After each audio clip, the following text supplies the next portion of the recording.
ಇದು ಸಿನಿಮಾ ಕ್ಷೇತ್ರಕ್ಕೆ ಒಂದು ರೀತಿ ಕಪ್ಪು ಚಿಹ್ನೆ, ಕಪ್ಪು ಚುಕ್ಕಿ ಅಂತ ಹೇಳಲಿಕ್ಕೆ ನಾನು ಬಯಸ್ತೀನಿ.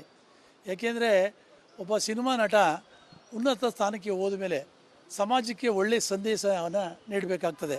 ಇಂಥ ಘಟನೆಗಳಿಗೆ ಸಿಲುಕಿಕೊಂಡಾಗ ಸಮಾಜ ತಪ್ಪು ಸಂದೇಶವನ್ನು ಭಾವಿಸ್ತದೆ.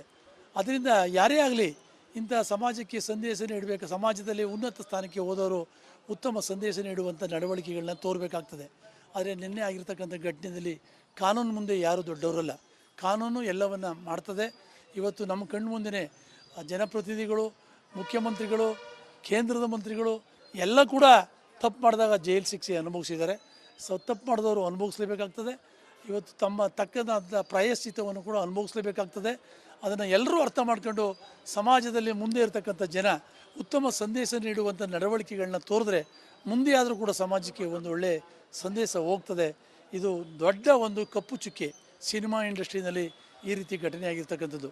ಅದ್ರ ಜೊತೆಗೆ ಸರ್ಕಾರ ಕೂಡ ಇಂಥವ್ರನ್ನೆಲ್ಲ ರಾಯಭಾರಿ ಅಂತ ಮಾಡ್ತಾರಲ್ಲ, ಯೋಚನೆ ಮಾಡಬೇಕು.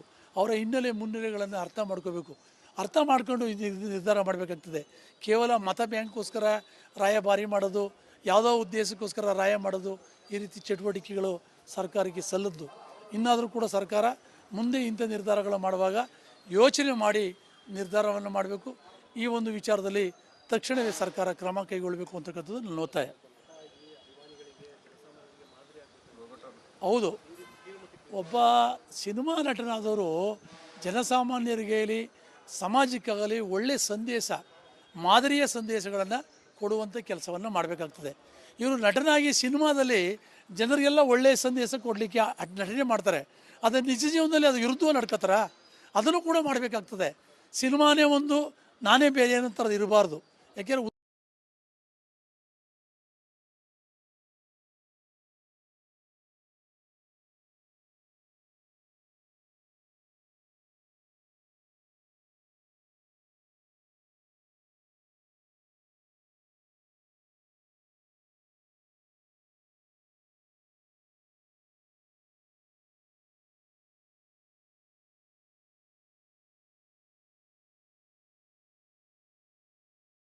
ಉತ್ತಮ ನಟ, ಪ್ರಖ್ಯಾತಿ ನಟ ಅಂತ ಹೇಳಿಸ್ಕೊಂಡಾಗ ಸಿನಿಮಾದಲ್ಲಿ ಏನು ಒಳ್ಳೆಯ ಸಂದೇಶಗಳನ್ನ ಕೊಡ್ತಾ ಇದ್ದಾರೆ, ಅದೇ ಸಂದ ನಿಜ ಜೀವನದಲ್ಲೂ ಕೂಡ ಕೊಡಬೇಕಾಗ್ತದೆ.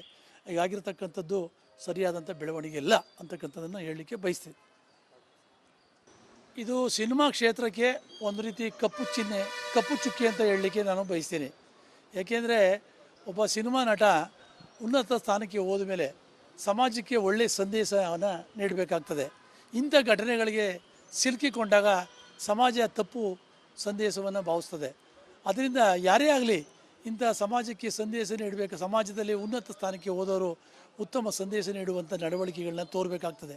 ಆದರೆ ನಿನ್ನೆ ಆಗಿರ್ತಕ್ಕಂಥ ಘಟನೆಯಲ್ಲಿ ಕಾನೂನು ಮುಂದೆ ಯಾರೂ ದೊಡ್ಡವರಲ್ಲ, ಕಾನೂನು ಎಲ್ಲವನ್ನು ಮಾಡ್ತದೆ. ಇವತ್ತು ನಮ್ಮ ಕಣ್ಣು ಮುಂದೆ ಜನಪ್ರತಿನಿಧಿಗಳು, ಮುಖ್ಯಮಂತ್ರಿಗಳು, ಕೇಂದ್ರದ ಮಂತ್ರಿಗಳು ಎಲ್ಲ ಕೂಡ ತಪ್ಪು ಮಾಡಿದಾಗ ಜೈಲು ಶಿಕ್ಷೆ ಅನುಭವಿಸಿದ್ದಾರೆ. ತಪ್ಪು ಮಾಡಿದವರು ಅನುಭವಿಸಲೇಬೇಕಾಗ್ತದೆ. ಇವತ್ತು ತಮ್ಮ ತಕ್ಕನಾದ ಪ್ರಾಯಶ್ಚಿತ್ತವನ್ನು ಕೂಡ ಅನುಭವಿಸಲೇಬೇಕಾಗ್ತದೆ. ಅದನ್ನು ಎಲ್ಲರೂ ಅರ್ಥ ಮಾಡ್ಕೊಂಡು ಸಮಾಜದಲ್ಲಿ ಮುಂದೆ ಇರತಕ್ಕಂಥ ಜನ ಉತ್ತಮ ಸಂದೇಶ ನೀಡುವಂಥ ನಡವಳಿಕೆಗಳನ್ನ ತೋರಿದ್ರೆ ಮುಂದೆ ಆದರೂ ಕೂಡ ಸಮಾಜಕ್ಕೆ ಒಂದು ಒಳ್ಳೆಯ ಸಂದೇಶ ಹೋಗ್ತದೆ. ಇದು ದೊಡ್ಡ ಒಂದು ಕಪ್ಪು ಚುಕ್ಕೆ ಸಿನಿಮಾ ಇಂಡಸ್ಟ್ರಿನಲ್ಲಿ ಈ ರೀತಿ ಘಟನೆ ಆಗಿರ್ತಕ್ಕಂಥದ್ದು.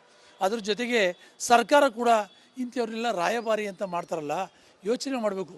ಅವರ ಹಿನ್ನೆಲೆ ಮುನ್ನೆಲೆಗಳನ್ನು ಅರ್ಥ ಮಾಡ್ಕೋಬೇಕು. ಅರ್ಥ ಮಾಡ್ಕೊಂಡು ನಿರ್ಧಾರ ಮಾಡಬೇಕಾಗ್ತದೆ.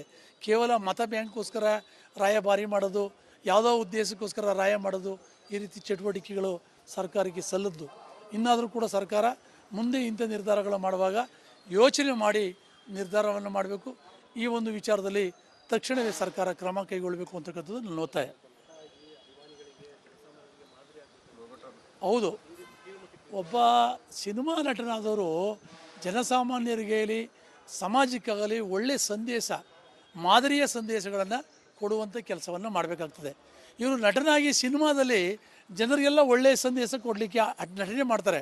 ಆದರೆ ನಿಜ ಜೀವನದಲ್ಲಿ ಅದು ವಿರುದ್ಧವಾಗಿ ನಡ್ಕೋತಾರ, ಅದನ್ನು ಕೂಡ ಮಾಡಬೇಕಾಗ್ತದೆ. ಸಿನಿಮಾನೇ ಒಂದು, ನಾನೇ ಬೇರೆ ಅನ್ನೋದು ಇರಬಾರ್ದು. ಯಾಕೆಂದರೆ ಉತ್ತಮ ನಟ, ಪ್ರಖ್ಯಾತಿ ನಟ ಅಂತ ಹೇಳಿಸ್ಕೊಂಡಾಗ ಸಿನಿಮಾದಲ್ಲಿ ಏನು ಒಳ್ಳೆಯ ಸಂದೇಶಗಳನ್ನ ಕೊಡ್ತಾ ಇದ್ದಾರೆ, ಅದೇ ಸಂದ ನಿಜ ಜೀವನದಲ್ಲೂ ಕೂಡ ಕೊಡಬೇಕಾಗ್ತದೆ. ಹೀಗಾಗಿರ್ತಕ್ಕಂಥದ್ದು ಸರಿಯಾದಂಥ ಬೆಳವಣಿಗೆ ಇಲ್ಲ ಅಂತಕ್ಕಂಥದ್ದನ್ನು ಹೇಳಲಿಕ್ಕೆ ಬಯಸ್ತೀನಿ.